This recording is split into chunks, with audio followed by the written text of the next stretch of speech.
محترم ناظرین، احمد ندیم خان جو سہولت اور تعاون کے ڈائریکٹر ہیں، انہوں نے اپنے عملے سے بہت اعلیٰ گفتگو کی حجاج کرام کے متعلق۔ حجاج کرام سے کیسے پیش آنا ہے، حجاج کرام کو کیسے سہولیات دی جائیں، رات کا وقت ہے تو کیسے پیش آئیں، دن کا وقت ہے تو کیسے پیش آئیں، وہ چیزیں، وہ گفتگو حجاج کرام کو جاننا بہت ضروری ہے۔ دیکھیں، آپ لوگ حج کے لیے آ رہے ہیں، جب آپ لوگ حج کر کے جائیں گے سب لوگ آپ لوگوں کو کہیں گے حاجی، حاجی آ گیا، تو آپ لوگوں کے ساتھ یہ لقب لگ جائے گا۔ اگر آپ لوگوں کے اندر کوئی کمی ہوگی، اچھے اخلاق نہیں ہوں گے، صبر کا مظاہرہ نہیں کریں گے، تو سارے لوگ کہیں گے سب حاجی ایسے ہوتے ہیں، دوسرے جو اچھے لوگ ہیں وہ بھی بدنام ہو جاتے ہیں۔ اس گفتگو کا، ان چیزوں کا جاننا آپ لوگوں کے لیے بہت ضروری ہے۔ اور دوسرا، رانا مجاہد نے جو سامان گمشدگی کے انچارج ہیں، انہوں نے بھی کچھ خاص ہدایات دی ہیں۔ آپ لوگوں کا سامان آپ تک کیسے پہنچے گا، اگر سامان گم ہو جاتا ہے سامان آپ لوگ کیسے حاصل کریں گے، اور دوسرا طریقہ بھی انہوں نے بتایا ہے، سامان آپ لوگوں کا کبھی گم نہیں ہوگا اگر آپ لوگ یہ طریقہ اپنا لیں گے۔ نحمدہ و نصلی علی رسولہ الکریم۔ احمد ندیم خان صاحب نے بہت اعلیٰ گفتگو کی۔ انہوں نے اپنے عملے سے یہ فرمایا، جو حاجی آپ کے پاس آئے اگر وہ غصے میں ہے تو آپ لوگوں نے غصہ نہیں کرنا، کیونکہ حاجی تھکا ہوا ہوگا، کوئی اس کو پریشانی ہے، آپ لوگوں نے ذرا بھی غصہ نہیں کرنا۔ اور اس کے علاوہ انہوں نے یہ بھی فرمایا، رات کا وقت ہے، ڈپٹی آف ہو رہی ہے، آپ کا جو وقت ہے وہ ختم ہو رہا ہے، تو آپ لوگوں نے اس کے ساتھ اچھے اخلاق سے پیش آنا ہے، آپ لوگوں نے اس کی مدد کرنی ہے، اس کی ہیلپ کرنی ہے، اس کا تعاون کرنا ہے، آپ لوگوں نے اس سے برے اخلاق سے پیش نہیں آنا۔ محترم ناظرین، اس سے جو پہلے والے ویلوگ کے اندر بھی میں نے آپ لوگوں کو بتایا ہے، وزارت مذہبی امور نے 3 ہدایات خاص طور پر دی تھی، 3 یہ کام یہاں بالکل نہیں کرنے۔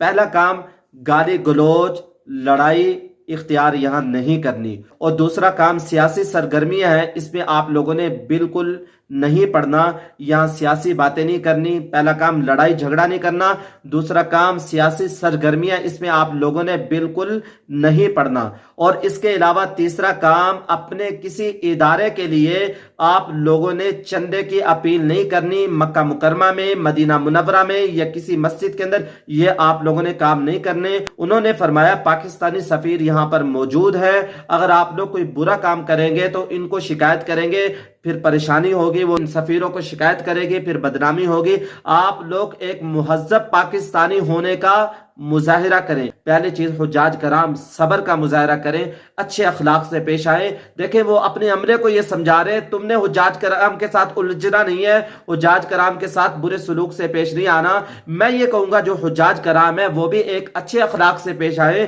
ہم نے علماء سے یہ سنا ہے، 4 چیزیں جس کو مل گئی اس کو ساری خیریں مل گئی۔ پہلی چیز، شکر کرنا۔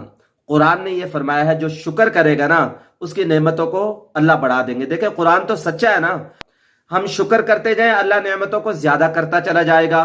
اور اس کے علاوہ صبر کریں تکلیفوں پہ، اللہ صبر کرنے والے کے ساتھ ہے۔ اور اللہ کا ذکر حجاج کرام زیادہ سے زیادہ کریں، جتنا ہو سکے اپنے آپ کو ذکر میں لگائیں، درود شریف پڑھتے جائیں، اللہ سارے مسئلوں کو حل کر دیں گے۔ اور چوتھی چیز، نیک بیوی جس کو مل گئی اس کو ساری خیریں، ساری چیزیں مل گئی۔ محترم حجاج کرام، آپ لوگوں سے کہوں گا، یہاں صبر کرنا ہے، شکر کرنا ہے، ذکر کرنا ہے، اللہ تعالیٰ ساری نعمتیں آپ لوگوں کو دے دے گا۔ اور اس کے علاوہ رانا مجاہد صاحب نے یہ ارشاد فرمایا، پہلے جب سامان گم ہوتا تھا پھر ہماری ٹیم متحرک ہوتی تھی، اب ایسا نہیں ہے۔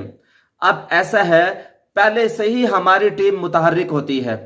انہوں نے یہ فرمایا، مدینہ منورہ کے اندر رات میں 6 لوگ اور دن میں 6 لوگ ہمارے ہر وقت حجاج کرام کی خدمت کے لیے متعین ہے، جو حجاج کرام کی مدد کر سکے۔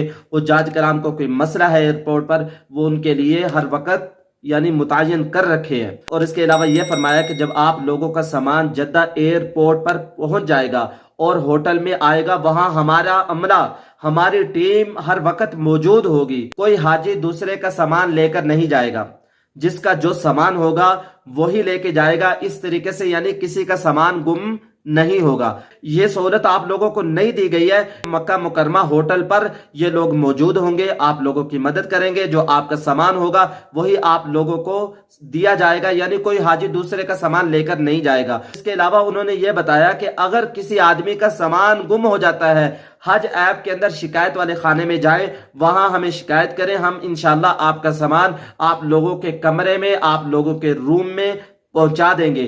اور اس کے علاوہ انہوں نے یہ فرمایا کہ اگر آپ چاہتے ہیں آپ لوگوں کا سامان گم نہ ہو، آپ کا بیگ گم نہ ہو، تو آپ لوگوں کو جو یہاں سے کارڈ دیے گئے ہیں وہ کارڈ آپ لوگ اپنے بیگ کے باہر بھی اور بیگ کے اندر بھی آپ لوگ رکھ دیں۔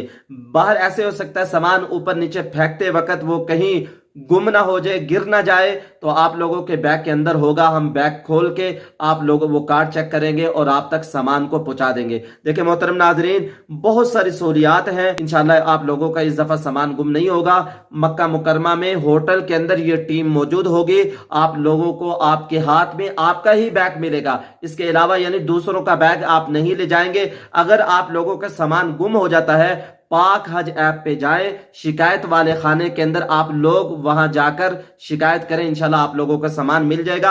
اور احمد ندیم خان صاحب نے یہ بھی بتایا کہ اسی پاک حج ایپ کے اندر یعنی اگر آپ لوگ گم ہو جاتے ہیں، ایسا سسٹم موجود ہے، اگر آپ لوگ اس سسٹم کو جانتے ہوں گے، اس بٹن کو جانتے ہوں گے تو آپ دبائیں گے تو انشاءاللہ آپ اپنے ہوٹل پہ، اپنے مقام پر، اپنی جگہ پر پہنچ جائیں گے۔ محترم ناظرین، دعاؤں میں یاد رکھیں، میں ہوں آپ کا بھائی حافظ غلام مصطفیٰ، سعودی عرب سے۔ السلام علیکم ورحمۃ اللہ وبرکاتہ۔